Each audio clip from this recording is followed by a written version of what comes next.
Save किया था ना? मैं सिर्फ इसलिए गया था क्योंकि उसने मुझे कॉल किया, that's it. But listen तो. Save it for someone else. जिंदगी में सेव करना जरूरी है, मगर जब बात पैसों की हो, सिर्फ सेविंग से काम नहीं चलेगा। इक्विटी म्यूचुअल फंड्स में इन्वेस्ट कीजिए और अपने सेविंग्स को आगे बढ़ने का मौका दीजिए। Mutual fund investments are subject to market risks. Read all scheme-related documents carefully.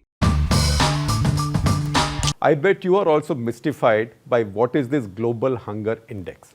There's been much controversy this week. The latest global hunger index report placed India very poorly. In fact, 102, that is 102 in a ranking of 119 nations.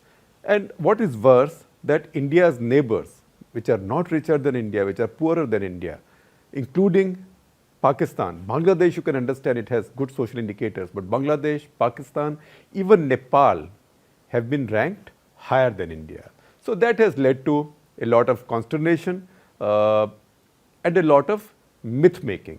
Also at the same time, there is a lot of confusion about what this means, which is what I am trying to declutter now. So first of all, we have to set 4 myths aside. The first myth is that this is some kind of an international conspiracy. This is no international conspiracy. Nothing has happened all of a sudden. This is done by an organization called IFPRI, International Food Policy Research Institute, which is a reputed organization. It is not just a faltu NGO someplace. It does a lot of heavily peer-reviewed work. It hires very good academics, intellectuals, people who understand what's going on, and its data is subject to scientific scrutiny. Now, IFPRI is not, as I said, any faltu NGO. It is a very solid organization based in Washington with offices in many countries of the world, including India. And it is funded by on donations, including from World Bank and many other organizations. Essentially, these donations are channeled through an organization called Consultative Group for International Agricultural Research based in France. So, one, get that conspiracy theory out of the way. It's neither a conspiracy nor some faltu NGO trying to do headline hunting. Number 2, second myth that has to be set aside is, when Narendra Modi took power, India was 55th, now it's 102. Now, if you see carefully, there is a reason for this. The reason is that earlier, these rankings were confined to just about 70 countries.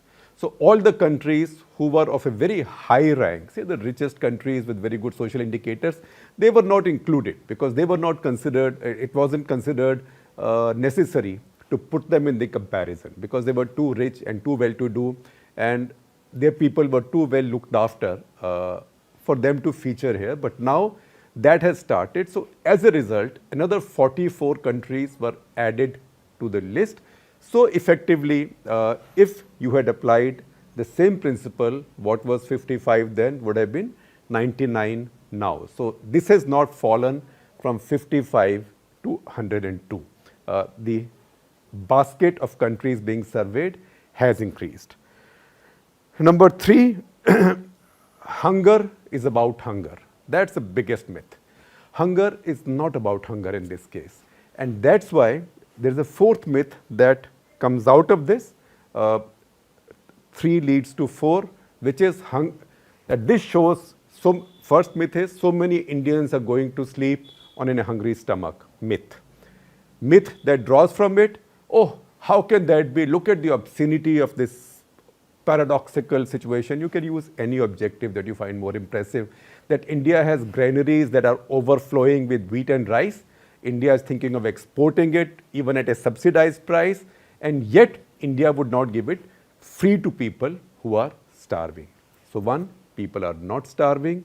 Second, even if you give away all this grain to people for free, this will not solve your hunger problem. This will not up your GHI, Global Hunger Index. And let me tell you, how does it work? And why does it become wrong binary? Because that leads to bad policies, and I will come to that.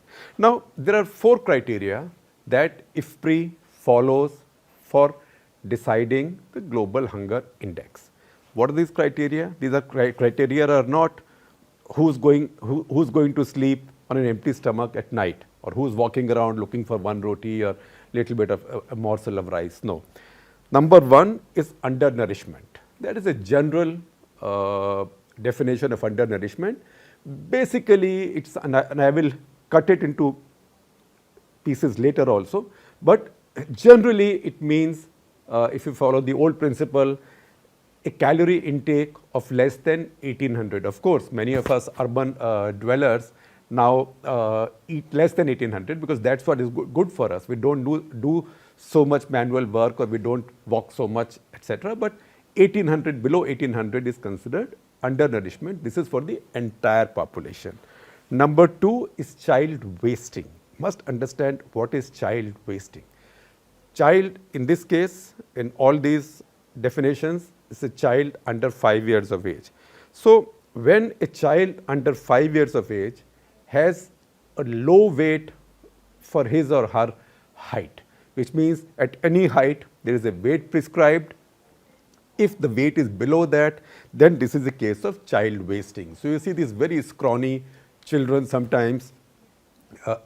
I'm not saying each one is a case of child wasting, but depending on their age and depending on their height, if the weight is not adequate, that's a case of child wasting. That indicates severe malnutrition. Number three is child stunting. Now, child stunting is different from child wasting. Child wasting, remember, was low weight compared to height. Child stunting is low height compared to age. So a child may be 4 years old, but is not growing in height. That is called child stunting. So child wasting is one, child stunting is two. Everything is about children below 5. And the fourth criterion is child mortality. That is how many children die before they reach 5 years of age. So these four parameters determine a country's score on global hunger index, not who's getting how much to eat.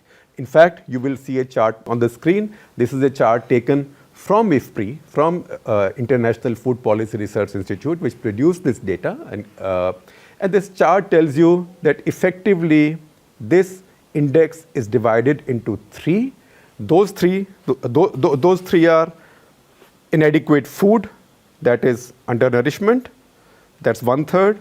1/3 then is child mortality, and 1/3 then is stunting and wasting. In fact, if you divide them half and half, then 1/6 weight is given to stunting, child stunting, 1/6 weight to child wasting, 1/3 to child mortality, and 1/3 to larger undernourishment. And I will tell you what undernourishment is, because it's a complicated definition. It is not just, generally you might say calories, but it is a bit more complicated. I will explain it to you. So there are three definitions of hunger, three definitions that add up to what, for the purposes of GHI, defines hunger. One is pure hunger, as I said, that is below 800 calories a day. Generally that figure, that's been globally accepted figure, that usually would determine how much grain you are eating, because grain is carbohydrate. Essentially, carbohydrates and fats give us our calories. Number two is undernutrition. That is what you might call calorie, protein, and micronutrient shortage. So calories, less grain; protein, less protein foods, milk, poultry, meat, dal, pulses, etc., particularly broad beans; and micronutrients. Now, essentially, as human beings have moved up the value chain, micronutrients have become a lot more important. That's iron, that's vitamins, that's other minerals. And that leads to shortage of these. In fact, in our country, is causing a great deal of undernourishment or malnourishment and anemia. Third factor is malnutrition. Now, what is the difference between malnutrition and undernutrition? Because malnutrition can be because of undernutrition, it can also be because of overnutrition. What do we mean? Undernutrition, you understand. Overnutrition is when we have completely unbalanced style of eating. We just stuff ourselves with rice and wheat and rotis and rice and maybe macaroni and pizza and pasta, heavy carbohydrate, heavy fat-laden food, but not enough protein, and even more importantly, not enough micronutrients. How this works, I will tell you. A couple of years ago, I was invited by a bank which operates from the building where we had our office to come and inaugurate their annual blood donation camp. And I went there dutifully and did it and spoke for 2 minutes. And then I checked with the doctor. I said, listen, you must have collected a lot of blood today, because just jokingly I asked him, because there was a queue of people in front of him. And he said, no, sir. The fact is that a very large percentage of the samples we are collecting, a very large number of the people who are coming in to donate, these are bank employees of a private bank. They are too anemic for me to take blood out of them. And then I saw his figures and they were astounding, because there were a lot of men, but for women, the number was, I would say, alarming. And that tells you the level of anemia and the level of micronutrient shortage, undernourishment in India, while people might be overnourished and overweight and obese. So that is the other problem, obesity plus lack of adequate nutrients. So all these combine then to define hunger. Now, there are many on the Indian side who disagree with it.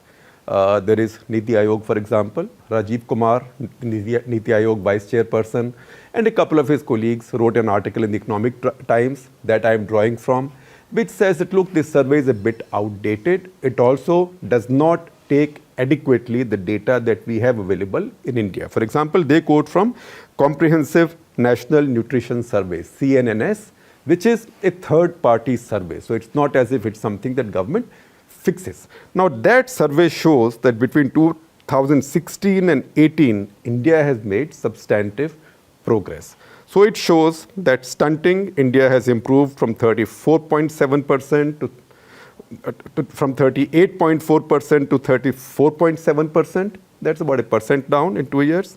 That's about 4% down in 2 years. Wasting is down 21% to 17.3%. That's also about 4% down, a little less than 4% in either case. And underweight children, that is the weight issue, is down from 35.7 to 33.4. So they say that there is a difference, and similarly, child mortality is coming down. It's now about 3.8, 3.9 from about 75 about 20 years ago. So the point is, Rajiv Kumar's argument and Niti Aayog's argument is that if you take all these figures, then India's rank will not be 102 in this list, it will be 91, and India's overall score, instead of 30.3, will be 27.4. Now, okay, that will improve India by 12, by 11. Maybe India will then be a little bit ahead of some of its neighbors, but 91 out of 119 is still not something to be proud of. Now, what do we mean when we say that India's score, if these figures were taken into account, India's score would have been 27.4 as against 30.3 that IFPRI has given it to place it at 102. Now, IFPRI does this index, Global Hunger Index, on a scale of 100, 0 to 100. Again, see the chart. So if you have 0, you are a perfect country. That means you have no child mortality, no undernourishment, no malnourishment, no child wasting, no child stunting. So no country is the score of 0. So for each criteria, for example, undernourishment, they might put 80 as the worst possible. Maybe there's a country which has 80. So the worst reading on any of these criteria from any country is considered the maximum. And then depending on where your country is compared to that, you get your points. So that is how points under these 4 heads, as I told you earlier, undernourishment, stunting, wasting, mortality, infant mortality. So these are then added up and you get your score. So once again, from 30.3 to 27 point something is not, 27.4 is not phenomenal, but it's an improvement of 10% over base, so it's not nothing. So that is the Niti Aayog argument. Now, what have we done in our country? Look at the data. I've been helped in this by my colleague Himani Chandna, she covers health for us. Just the other day, she also did a round of answering live questions that you can find on our YouTube channel. But she's also helped me understand this issue much better. And from that, I understand that in the last 20 years or so, India has made progress on 3 of the 4 counts that IFPRI takes into account. So number 1, the fastest progress is child mortality. So from 7.5 to about 3.8, 3.9, maybe if you really come to 2019, it will be 3.5. So that is a rapid improvement. It is still high, but it's a rapid improvement. Number 2, undernourishment. Undernourishment from 20.7%, India has come to 14.5%. Once again, it's a lot. It is 1 out of 7 Indians. It's a lot, but still, it is a big improvement. Number 3, stunting. Now, stunting is again an area in which substantive progress has been made, but insufficient. Stunting has come down in these 20 years from 55%, that is 55 of all 100 children born, to 37.9%. That's still more than 1 out of every 3 children born. In fact, it's almost 2 out of every 5 children born. It's too much even now. But there is improvement. But there's a 4th one where rather than there being an improvement, there is a minor deterioration. And that is what has really upset India's rankings. That is in the area of child wasting. So stunting has improved, but wasting hasn't. So 20 years back, the percentage of child wasting among children under 5 was 16%. It went to 20%. It could be around 2005. It could be a factor of better monitoring at that time. I don't know. But 16 to 20 in 2005, then came down almost below 14, 15%. And then has now gone up to 20.8%. Now that is very problematic. That while stunting is coming down, wasting is going up. So India is making improvements in every area. That is true. India has reduced undernourishment heavily, but when it comes to child wasting, stunting, etc., India's rate of improvement is very low. In fact, globally, it's now widely accepted that India's rate of change is not more than 1% per year, which is too low. So of all the countries which are right now improving their social indicators, particularly on global hunger index, India is making the slowest growth on child malnutrition or child undernutrition. That is wasting, stunting. Mortality, India is doing much better. And you have many schemes now. Now, why is this happening? And why do we say that people's bellies can be full and they can still be malnourished? That's because a lot of Indian food, Indian style eating, is fat and carbohydrates. We fill our bellies. Among the upper crusts, middle class and above, where there is no shortage of food, people are getting into junk food. In fact, I see another article, I think by Swagata Yadavar of India Spend. I read this in Business Standard. That tells you that a bulk of the packaged food sold in India, that is beverages as well as packaged snacks, etc., are completely junk food. Not more than about 15% of all of those together have any nutritional value. They're packed with sugar, other carbohydrates, oil and trans fats, and on top of all that, salt. So, and a lot of middle India, lower middle India is now eating this. You go to the countryside, you find it littered with packages of these snacks. So that is one big factor. There is also a lot of sugary drinks. Good thing is, Government of India lately has been upping the tax on these sugary soft drinks. That is also something that we call as sugar tax. That if you make money feeding people more sugar, the one way of dissuading people from wasting their money and also ruining their health is also by making them pay more for sugar.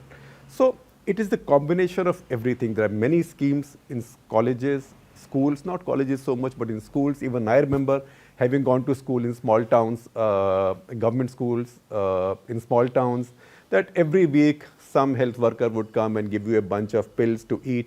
There was a black pill that was for iron, there was a yellow pill that was supposed to be for vitamin B, and there was sometimes calcium and vitamin C that we really looked forward to because they were chewable and they were quite tasty. Iron pills those days caused constipation and gave you black stool, so you didn't particularly like them. But now the ways of delivering iron to human body have improved. So I understand that a lot of these schemes are right now on. There is a Pradhan Mantri Poshan Abhiyan, and that will make a difference. But remember, India has a big problem. There is no conspiracy against India. India has a lot to be embarrassed about. India has a lot to be proud of. India also has a lot to be embarrassed about, but that is not about people's bellies not being full. That is about people's bellies not being full with the right thing. And finally, child mortality. Why does child mortality happen? This is something that, that is what we might call a fatal synergy. Usually synergy is supposed to be a good thing, but a fatal synergy of inadequate nutrition and unhealthy environment. But remember, that's one area, child mortality, in which India has made the fastest progress under these parameters. The rest is work in progress. Definitely, India can't accept a pace of improvement at 1% a year. We are leaving too many of our children, too many members of our future generations behind physically and also mentally, because this kind of malnourishment also affects their cognitive abilities. So once again, focus on protein foods, focus on micronutrients. India needs more milk, more dals, pulses, more poultry, that's chicken and eggs, more meat.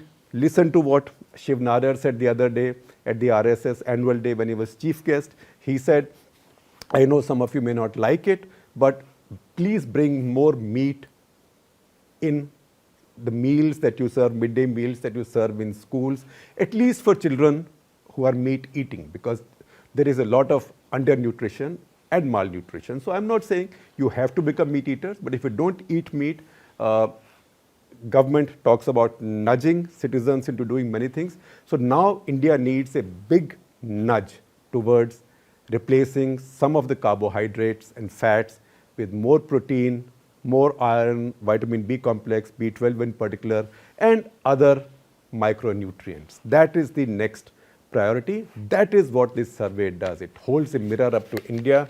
The picture we see doesn't look good, but it's best not to run away from it. It's best to look at what is wrong, warts and all, and then